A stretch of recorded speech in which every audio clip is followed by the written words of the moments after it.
the misuse of NSAIDs. I mean, the painkillers that you get on the shelves at the pharmacy, how it has been linked to causing stomach ulcer.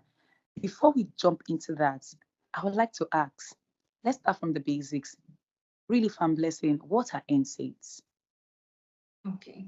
So NSAIDs, the full meaning of NSAIDs first is non-steroidal anti-inflammatory drugs. So this means that these drugs are not steroids, but they are also good for the treatment of inflammation and even things like pain as well, which is one of the symptoms of inflammation. And people use these medications for the treatment of pain, fever, and other inflammatory conditions.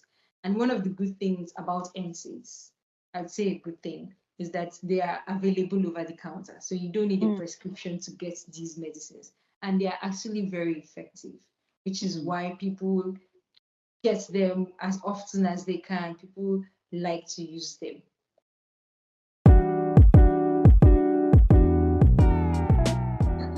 Okay, Right. Fan Blessing is someone that I met not quite long, and a passion and drive to help persons to have a better lifestyle. I mean, concerning health, it's just capturing, it's magnetic. I could not just help but to stay glued to a platform.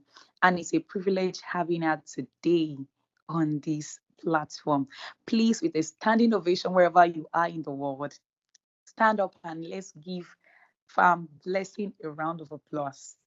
Thank you so much, Farm Blessing, for coming to this platform, this channel to educate us on how to live a better lifestyle. Thank you, Blessing. My pleasure. It's a pleasure here. I'm happy to join you here because I believe that what we'll be sharing today is something that's going to help lots of people. And I hope this message reaches to as many people as possible because it's a very important message. Thank you very much, Blessing. Thank you so much for that. So earlier I mentioned that we want to check the link. I mean, want to look into the link between the use of NSAIDs, the misuse of NSAIDs. I mean, the painkillers that you get on the shelves at the pharmacy, how it has been linked to causing stomach ulcer. Before we jump into that, I would like to ask, let's start from the basics. Really, Fan Blessing, what are NSAIDs? Okay. So NSAIDs, the full meaning of NSAIDs first is non-steroidal anti-inflammatory drugs. So this means that these drugs are not steroids, but they are also good for the treatment of inflammation and even things like pain as well, which is one of the symptoms of inflammation. And examples of these NSAIDs include ibuprofen, which has common brands like Nurofen and Advil. And then we have aspirin and we have naproxen with common brands like Aleve. People use these medications for the treatment of pain, fever, and other inflammatory conditions. And one of the good things about NSAIDs, I'd say a good thing, is that they are available over the counter. So you don't need a Mm, prescription to get these medicines. And they are actually very effective, which is why people get them as often as they can. People like to use them. That's that's a brief introduction about NSAIDs. Thank you so much. You've done justice to that. So I'll pick it from what you said earlier. You said it's available. It necessarily does not demand prescription. So can that lead to misuse? For sure, that's the sad thing. So they said for every action there is a reaction. So in this case, the fact that you don't need a prescription to get these medicines actually makes people abuse it in certain ways. Like since it's without a prescription, nothing is being monitored. We don't really monitor how many times someone comes for it or how many days they are taking these medications. People can come and get like as many as they want if we don't like collect them very well to know why they are using it and all. We try to intervene as pharmacists, but sometimes it's hard to like stop this misuse.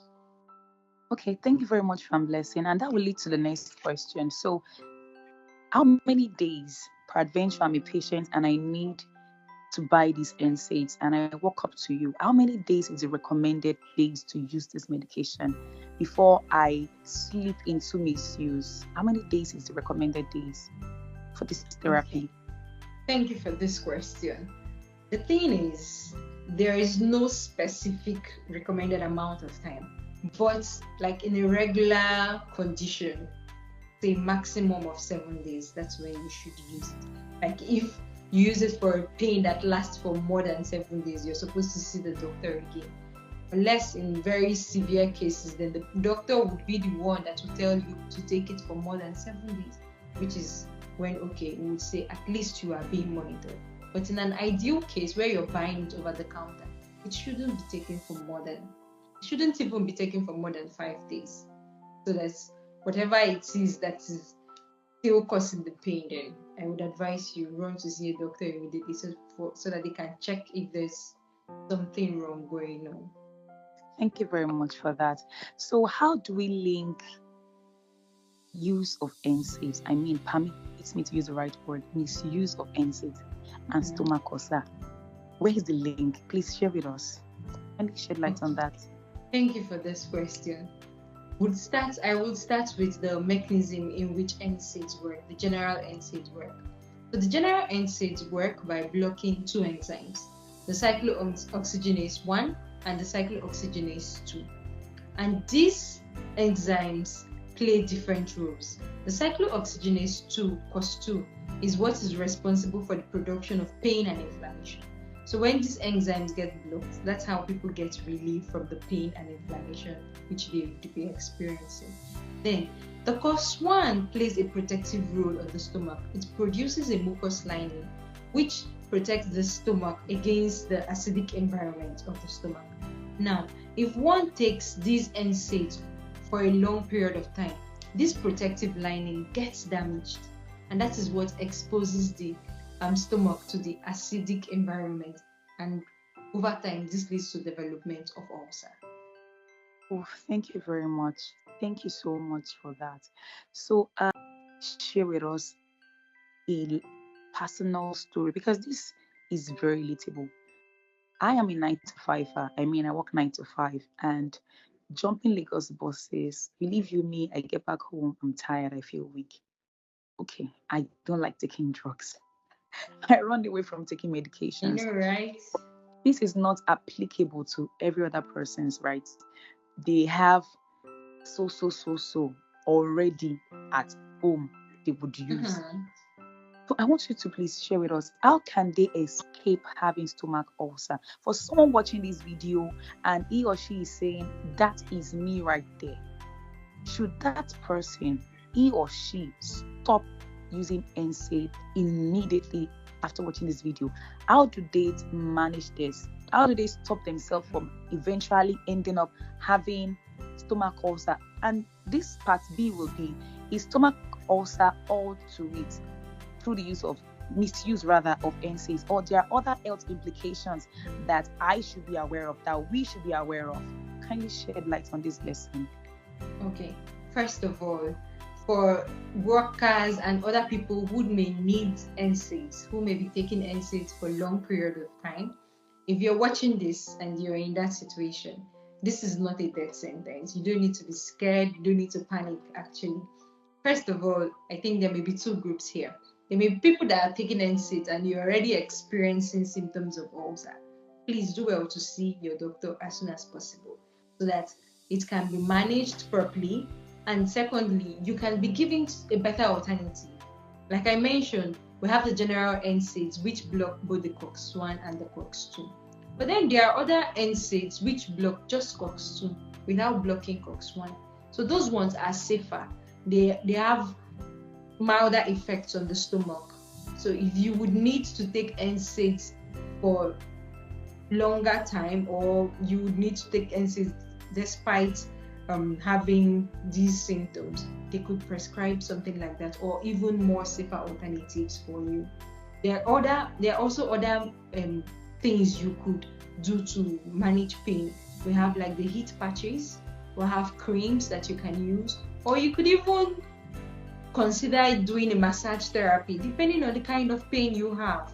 So these are alternatives that you can try. Oh, And then great. for the second question, can you remind me again what was the second? Thank you. Apart from stomach ulcer, are there Mhm. other health implications attached to the misuse of NSAIDs that we need to watch out for? Okay, thank you for that.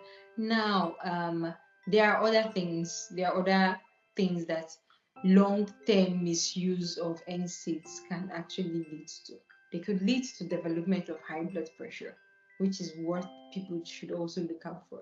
And they do this because they affect the kidneys negatively.